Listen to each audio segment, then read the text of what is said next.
that we have a 55-year-old decedent by the name of Collis Hunter.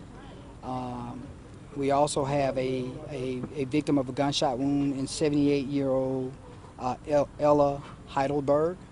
Um, what we know at this time is that gunfire was exchanged between Mr. Hunter and someone at the residence.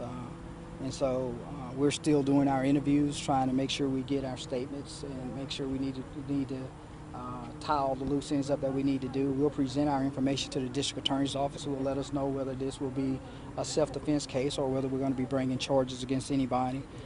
There's a lot of work that still has to be done. There are a number of rounds that were fired, so of course when you process a crime scene, you try to make sure you get all the evidence that you have, because you don't get a second shot of getting evidence. And so it takes a little while to get that stuff together. I know that some of the people around here are a little bit restless, but this is a homicide scene, and so when you're working a scene like that, it takes a little bit of time to make sure you get all the pieces that you need to get, because we don't get a second shot at doing something like this, and making sure we hold those individuals that are accountable for committing these type of offenses accountable. You hear me say a lot of times talking about senseless violence in our community. Anytime you fire shots into somebody's residence, you don't know who's on the other side.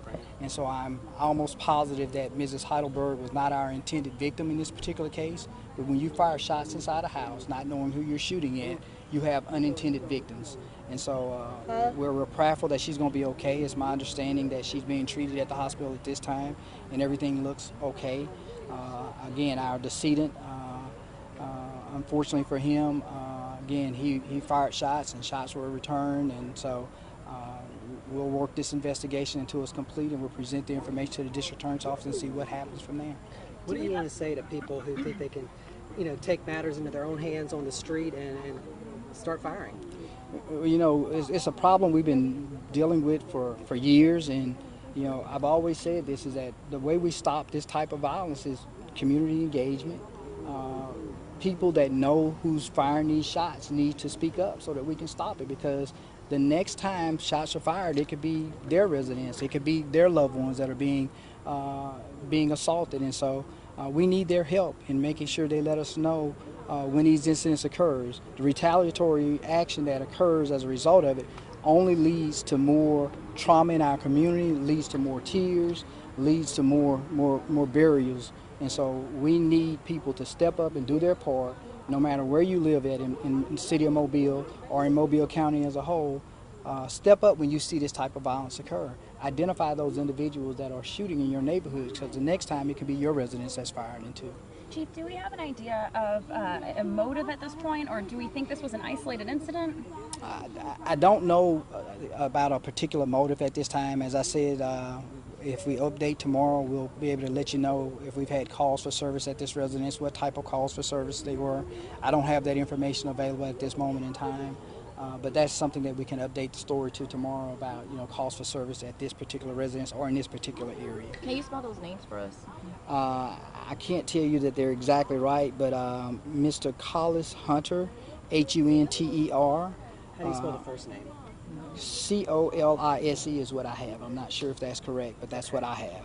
And then our 78-year-old victim is Mrs. Ella, Ella Heidelberg, Heidelberg. And forgive me, I don't know if you said, do you have people in custody for this? We have people that we have detained for questioning at this time. So we have not made any arrests, a formal arrest at this time, but we have detained individuals. And anytime we try to put someone in the backseat of the car, we usually handcuff them, make sure they don't have any additional weapons on their person. So, how many people?